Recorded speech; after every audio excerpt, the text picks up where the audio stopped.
Hi and welcome to a cEDH deck tech video for a Rakdos commander, Kefka Dancing Mad. During your turn, Kefka has Indestructible. At the beginning of your end step, exile a card at random from each opponent's graveyard. You may cast any number of spells from among cards exiled this way without paying their mana cost.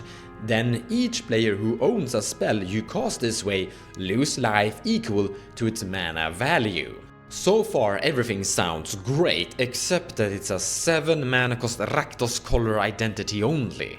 But black and red has a lot of rituals. And I have been playing a lot of Tibalt Cosmic Imposter, that is also a Rakdos commander, also on 7 mana. So in my experience it's not impossible. Now sure, we have lost Mana Crypt, Jeweled Lotus and Dockside Extortionist, but we still have a lot of Rakdos rituals. And if you can get him into play, the value is there. You're going to acquire something of 1 to 3 cards, or well, you could acquire 0 if you exile 3 lands. But still, Kefka Dancing Mad should be able to perform a good value concept for you, as well as being a group slug commander.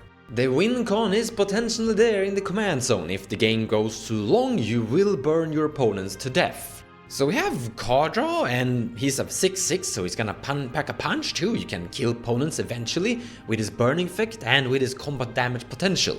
But what about practically winning the game in a normal cEDH fashion, which is the recommended fashion? In my build I have included Ad Nauseam, Peer into the Abyss and Necropotence.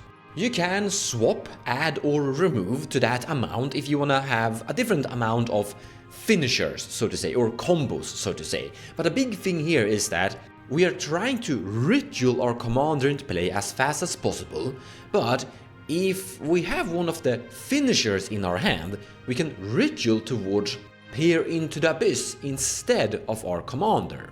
In other words, the entire deck is basically filled with Rakdos rituals, to make sure we either get the commander in play or one of our finishers. And then we're basically adding in a little bit of interaction here and there. Cruel Claws Heist is a hand attack spell that will also give you some value as well, similar to Opposition Agent. Anti-Surge that can steal a demonic tutor. Orcish Bowmaster, anti-card draw, we're obviously including this one. I am actually also including Valky, God of Lies. He can be a cheap CMC2 spell that can hand attack, as well as being a big value engine if you reach the 7 mana. And let's say your commander have been killed a few times and the commander attack is making it hard, then Tibalt Storm Cosmic Imposter is a good transition. Esper to Magicite, a new card I'm also adding to this build. Tibalt's Trickery. It's not really a good counterspell, but you're gonna have to play the ones you can get your hands on, including Pyroblast and Red Elemental Blast. Deflecting Swat is a little bit tricky here, because how expensive the commander is, it might be hard to make sure Deflecting Swat will be active. Still, the entire plan is to basically get commander into play, so I'm still personally including it. That takes us to how are we actually going to finish this game.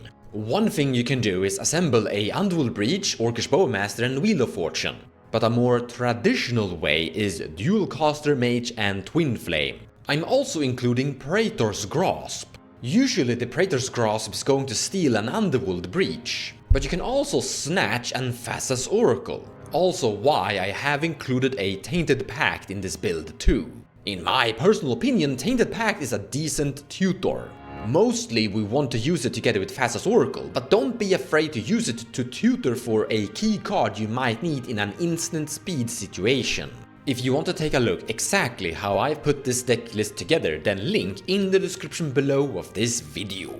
Now I don't think that this commander is going to be the best of the best, and if I'm gonna be honest, it's going to be an okay mid-level commander. The problem with it, it's a little bit too expensive, a little bit too slow. Cosmic Imposter was fun, but it definitely did struggle a lot. So I don't think that this is a commander you should take to tournaments, but I think it's a commander that can win a few games here and there, and honestly, it looks really fun. Like, it's gonna be very random and unique, and every game you play will be different from the previous one, just because depending on your opponents, your experience and outcome from the randomness will be different. And that is a big reason why I'm very interested in testing this one out. I'm definitely gonna try to play a cEDH game with it on our gameplay channel. In any case, thank you so much for watching, and I'll see you in the next one.